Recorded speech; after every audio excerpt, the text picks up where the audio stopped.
I'm George Connoly. I am CEO of OneLedger. I'm here today with Austin Taylor, who's the Chief Communication Officer for a really exciting company like Incubator called WeFund. So Austin, tell us a little bit about WeFund. What does it do and what's its background? Right. So first of all, thank you for having us on this talk. We're really excited to share about WeFund and how it'll work with OneLedger. I'm the Chief Communications Officer at WeFund, and what WeFund is that it's an incubation and crowdfunding platform for blockchain projects that have real-world applications. What sets us apart, first of all, is that we focus on real-world applications. We really try to avoid the scam-type projects or the NFT projects that are kind of a pyramid scheme. We try to avoid all of that. We have a very strict vetting process for the projects we allow on our platform. Aside from that, our whole mission is to provide us a very secure investment platform for blockchain, being an early blockchain investor. So we have a fund release milestone system, and how that works is all managed by blockchain smart contracts. So how this works is if a project's looking to raise, let's say $100,000, they'll work with the WeFund team and advisors to set a list of realistic milestones.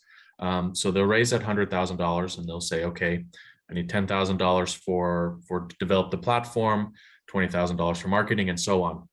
That first $10,000, a project will raise $100,000 with stable coins, and it'll basically sit in a savings protocol through Aave, Curve Finance, something like that. And that first $10,000 sitting in escrow, developing yield. That first $10,000 will be released to the project to complete that milestone within a predetermined time period.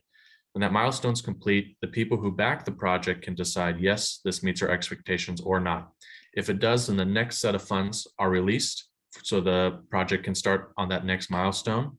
If not, then the remaining funds are returned to the backers. So in the end, what this does is that it holds the project creators accountable, minimizes risk for the project backers, and makes the whole crowdfunding process transparent. Okay, so to summarize, projects who are looking to raise funds come to you. After you vet them and they go through your incubation process, funds are allocated and they are milestone-based, the milestone reached. So basically what that does is that keeps the integrity of the system up, and it holds the project to the discipline of delivering for the shareholders. And you manage all that in a hands-off way through smart contracts, and everyone wins at the end. That's correct. And I'm sure we're all aware of a big problem right now in the blockchain industry. You never really know who you're giving your money to if you want to be an early investor. There's a big problem with people just taking the money and running. People will raise significant amounts of money without even having an MVP or anything delivered, so it results in undelivered achievement. If project fails, there's no way for any remaining funds to be returned to the people who invested. This is a very, very big problem that we're looking to solve. We want to be that mediator. Okay, that is a huge problem, and the thing about it is it's pernicious in that it impacts the entire industry once it happens. So that's fantastic. Tell me a bit about your incubation process, if we can go through that. Right. So with WeFund, you have your incubation and your crowdfunding. Now, to crowdfund on our platform, it's completely free. We don't take any commission like other launchpads do. We generate revenue in a whole different way. And our incubation process is also 100% free. The reason why the incubation is 100% free is that, we as also entrepreneurs in this space, we understand how hard it is to get off the ground, especially if you don't have any funds. So we try to, when we go through the vetting process and we decide this project's a good fit for us and our community, then we will take them through our incubation process and what the services we have to offer, which we are making more robust as time goes on and expanding our resources. We can try to fill any gaps in your development process. That includes using developer resources, putting together all the documents that a project backer would want to see, such as your data room, putting together white paper, helping plan your tokenomics, those types of things, as well as trying to put together a marketing strategy and helping promote your project through our social media. Fantastic. So basically what you've just outlined is like the incubation process is, well, you evaluate projects before they get into incubation. And then once they get into to the incubation period, then you work through with them, having all of the key areas covered, from the white paper to dev team and marketing. Fantastic. Is there, who competes with you in this space? So, we have a lot of, I would say, we have indirect competitors. So that's like your Kickstarter, Indiegogo, GoFundMe, but they have, very, very minimal blockchain exposure, if any at all. So those are indirect competitors. Our direct competitors are going to be your PokeStarter, your BSC pad, DAO Maker. But what sets us apart, first of all, is that we don't take any commission for the projects. We have the free incubation service, and we have a very strict vetting process, and also, we have the milestone fund release system, and specifically projects that have real world application.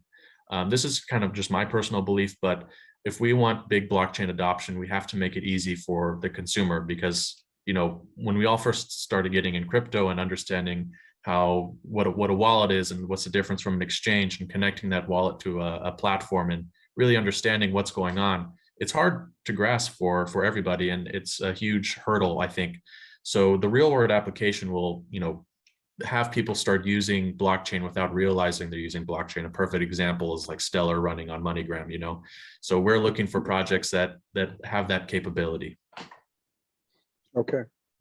Can you share with us some of the projects that are currently in the portfolio, one, and two, what is it that you look for in a project?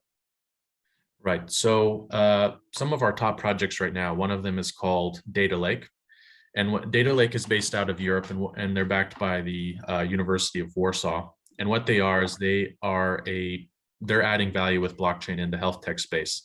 So people like you and I, we can sell our health data to Data Lake anonymously, and they will compile that data, and then they will resell it to research institutions. So they have verified data, health tech data through blockchain that they can sell. And people like you and I, we can remain anonymous, but we also get paid for sharing our health data. So that's an example of one project. Another one is called Cool Rest.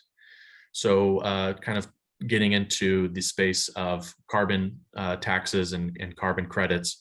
What they do is you buy, it's an NFT, but they call it an NF tree. So they have land where you buy an NF tree. It's planted a tree, and this is all verified by satellite data that they use through the blockchain. So it's 100% verified, can't be changed. So you know that your NFT is actually, having real utility. And so when they generate these carbon credits from these trees that they're planting in the land that they own, those carbon credits are sold to corporations, and then that revenue is distributed to the NFT holders. So a lot of these projects are being extremely creative, and but I think these are the first steps that need to be taken to really expand blockchain adoption. And to answer your second question, what we look for in projects, so we'll first get projects incoming, we'll review and vet them and filter them out, and then we'll take most likely a small percentage of those initial projects to go through our incubation process. And then the ones that make it through our incubation process, which is 3 months is the standard, but we can be flexible, then they'll go to our crowdfunding platform. But initially looking at projects, first we will have several calls with the team, but we try to identify what does the company do, and then we'll move into their product, service, and business model. What problem are they solving? What's the solution? Where are they at in their development? How do they make money? We'll go into the team. We like to really understand the team and get to know them and say, is this team going to be fully committed to what they're building? Do they have the talent to do it? And this isn't for, we're not looking if someone has prior blockchain experience. If they have a a big corporate background or an entrepreneurial background, we're really just trying to identify, does this team have the skill set and the dedication to make this project scale? We'll look at the market they're operating in, competitors, indirect competitors, are they operating in a market that has a lot of room to scale? Can they get significant market share? And we're also looking to previous funding. Have they raised from angels before? Do they have institutional investors on board? That type of thing. Brilliant. So you've had a chance to look at the decentralized exchange that they've been associated with, Mumba.co, the Mumba Right. DEX, right? How does that stack up? And how do you think a project like Mumba could get investment through your platform?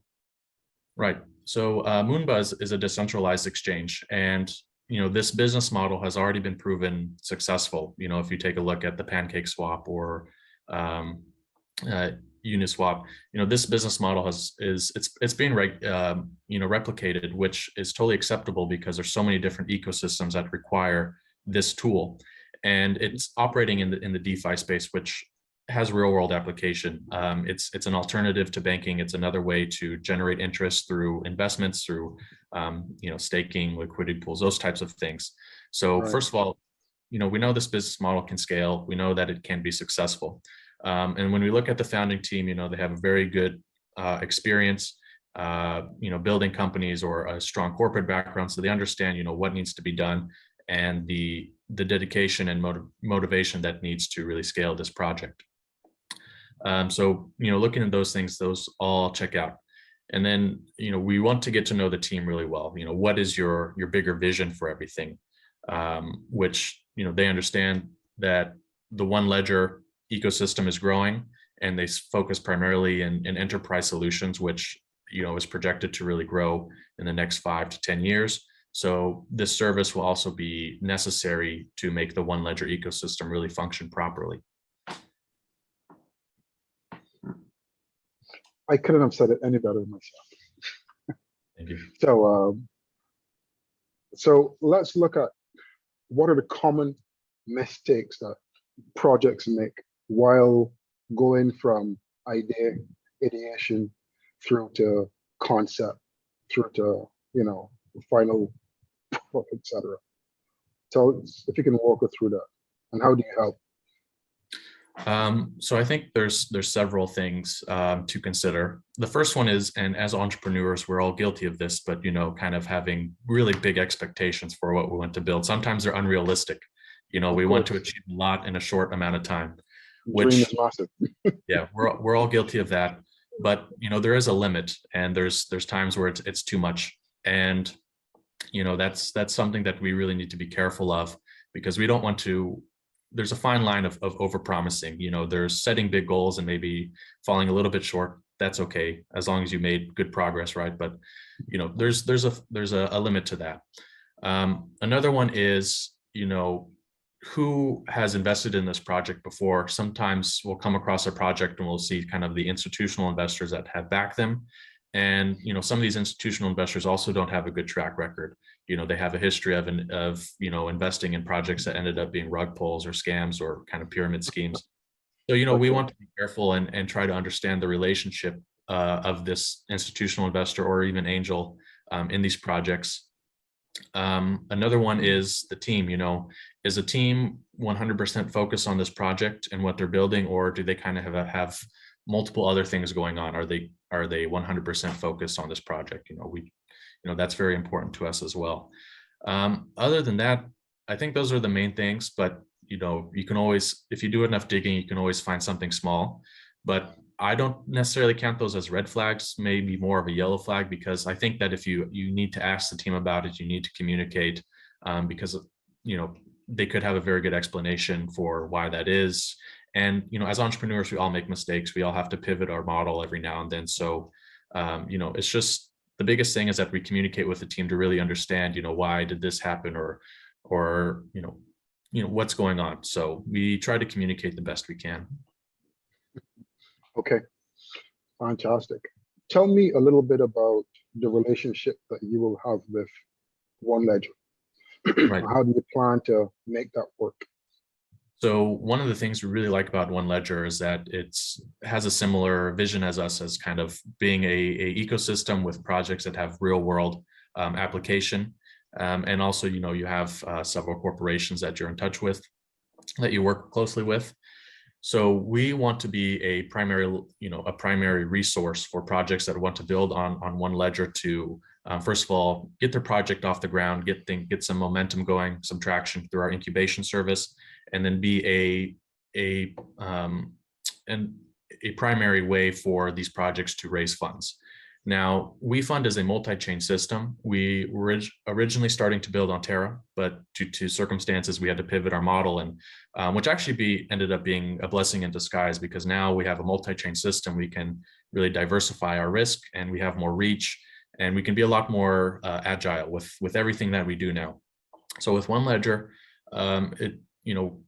not only are we working closely with them to really bring more talent to the ecosystem and help it grow with innovative projects, but if someone else that we work with, let's say from Tron or Near, they can also explore projects on OneLedger. So these communities will be crossing over, and it'll help grow the OneLedger community, and then the OneLedger community can be familiar with other communities, and so on. So that's kind of what our vision is over the next year or so, to really kind of grow that, make it a central place for various projects, various ecosystems, and many different communities. Fantastic. And just tell me,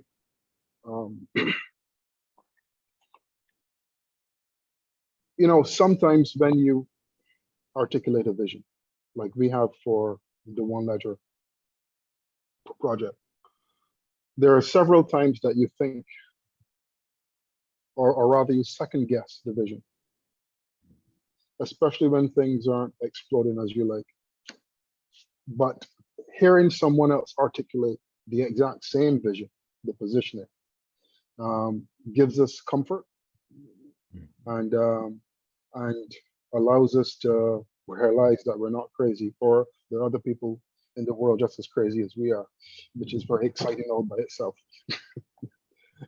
So very happy to hear that the visions are so closely aligned in terms of what we're trying to do and what you've done. The other thing is, what advice would you give to new dApps? Because you are trying to attract new dApps. We are trying to attract new dApps on our ecosystem as well. What advice would you give to new dApps? So one thing that I've realized being in this industry now, for me, almost a year and a half, is that most of us in this industry are kind of new within the last 5 years. So we're all learning, but what makes it unique is that it's a good community and everybody's supportive. When we meet with, let's say, a potential investor, who is primarily blockchain crypto focused, they are very supportive, even though we may not just fit their mandate. But that's a big difference from what I see of the traditional space. If you're just building an e-commerce platform or a basic fintech platform, it's very competitive, and people are, I don't want to say selfish, but you gotta, be a little bit defensive. We're here in this industry, everyone's really open and willing to communicate and provide constructive feedback, which I think is a really good thing for just the entire blockchain network of ecosystems and communities. So it's good to know that you always have support in this space, but you just got to be a little extroverted and reach out and be willing to talk to people, share your vision, because you'll find someone who likes your vision and they'll jump on board. That's another thing, WeFund has noticed, is that kind of sharing our vision, there's a lot of people that are interested and they want to participate with us, even though we can't necessarily, provide them like a full-time job, but they want to be a part of it, which I think is really special in this space. And then another thing is that it's really important that, just from a simple Google search, you can see the total addressable market of the crypto size and of the crypto market, and how that's going to really expand over the next 5 to 10 years, and it's going to scale massively. So even though right now it may be a little bit hard to get traction, but if you have a business model that's robust enough, which this is where the constructive feedback comes in, if you have a business model that's robust and you can survive the market's ups and downs, it's almost guaranteed that you're going to scale as the market scales exponentially. So it's very important to keep the long-term vision in mind, and not just to focus on the daily market's ups and downs. It's great advice, Austin.